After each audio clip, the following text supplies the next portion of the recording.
Something new has happened in the study of history in the last generation. No longer is it just an account of major leaders, generals, presidents, politicians, as someone described it, dead white men.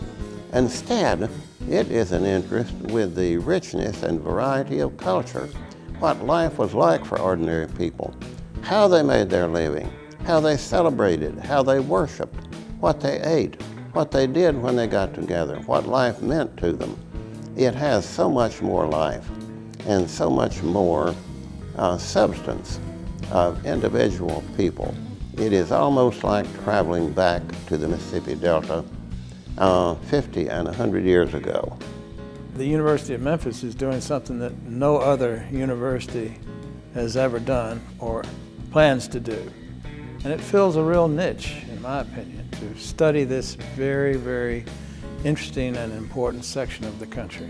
To me, it is just the most wonderful day of sharing about a great region of our country that, even though I grew up in Mississippi, I've learned so much. Every time we have a different conference, I learn about subjects I probably would never have picked up a book to read, and then the humor that we find that's so underlying in the Delta, and just the great artists and writers and all of the wonderful things that we have a day, an opportunity to see it unfold. From the first year, I've wanted to come back every year and have just loved it. And every year we see new people who come and they ask the question, why haven't I been to this before? And then every year, the next year, you see them back and they say, the reason they come, it's just such an educational program that's also just entertaining and something that they want to come to over and over again. The Mississippi Delta has been one of the most fertile and productive parts of the United States. And it was among those people that a distinctive form of American music, the blues, began to appear. If there is any birthplace of the blues, it is not a city. It is in the rural Mississippi Delta. And this is an opportunity to learn more about the culture, the background, the people. Each year, it seems worth doing again because there's more and more to learn, to say, to share about the Delta. There's a lot of humor, a lot of give and take between the audience, and that's one thing that's made this so successful, I think, and that is it is not stuffy and it's not boring, it's fun.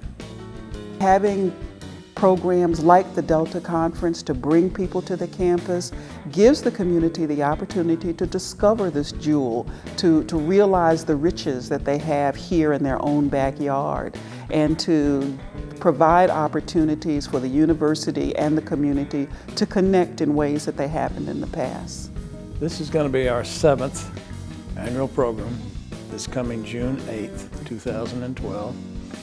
And it's been a real fine partnership between the University of Memphis and the citizens of this community. It gives us an opportunity to explore the history, the life, the people, the growth and development of the Delta region, and the role that it has played in the university becoming what it is, the opportunities that it provides for the university for continued study and research, and growth, if you will. Not only is it a fun day and an educational day, but it is a day that benefits the library and our collections financially as well.